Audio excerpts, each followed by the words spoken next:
prey on it. You see, people raised like this often don't even know what they're capable of, not because they lack talent, but because no one ever gave them permission to believe in themselves. And let's not even start on the emotional blackmail. Try telling your parents you want to pursue something bold and unfamiliar.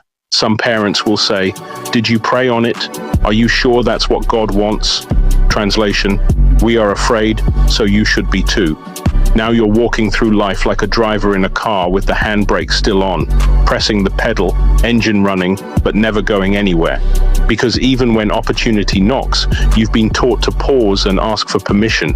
By the time you realize how deep it runs, it's not just mindset, it's muscle memory. Even your boldest dreams come with guilt. Even your smallest wins feel like sin. And while all this is happening, the world moves forward. Other people raise their kids to be fearless lions, to take risks, to speak up, to build. Meanwhile, you're stuck on your knees, asking for what was always already inside you. It's time to say it plain. Blind obedience can look a lot like fear, and silence dressed up as waiting on God is still silence. Let's take a closer look.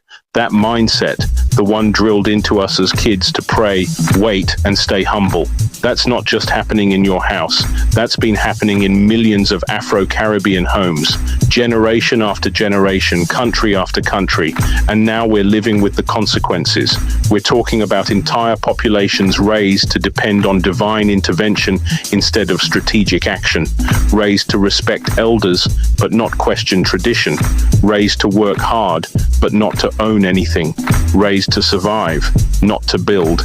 It's no accident that so many Afro-Caribbean countries are rich in culture, rich in natural resources, rich in spirit, but poor in structure, because the people were trained to wait, to be obedient, to suffer well. You can feel it in the streets of Kingston, in the boroughs of South London, in the cities and the villages of Ghana, Nigeria, Dominica, Grenada, and St. Lucia alike. We inherited rhythm, flavor, resilience, but not infrastructure. We inherited praise and prayer, but not policy and planning. We inherited endurance, but not execution. Why? Because we were raised to leave it all in God's hands. And when you do that long enough, you stop taking accountability for anything. Corrupt leaders, leave it in God's hands. No economic vision, God will make a way. Your country in debt, let's just pray. Meanwhile, the rest of the world is writing trade agreements, launching innovation hubs, and controlling global policy. You know what the average young Afro-Caribbean is told? Be grateful, be quiet, be patient.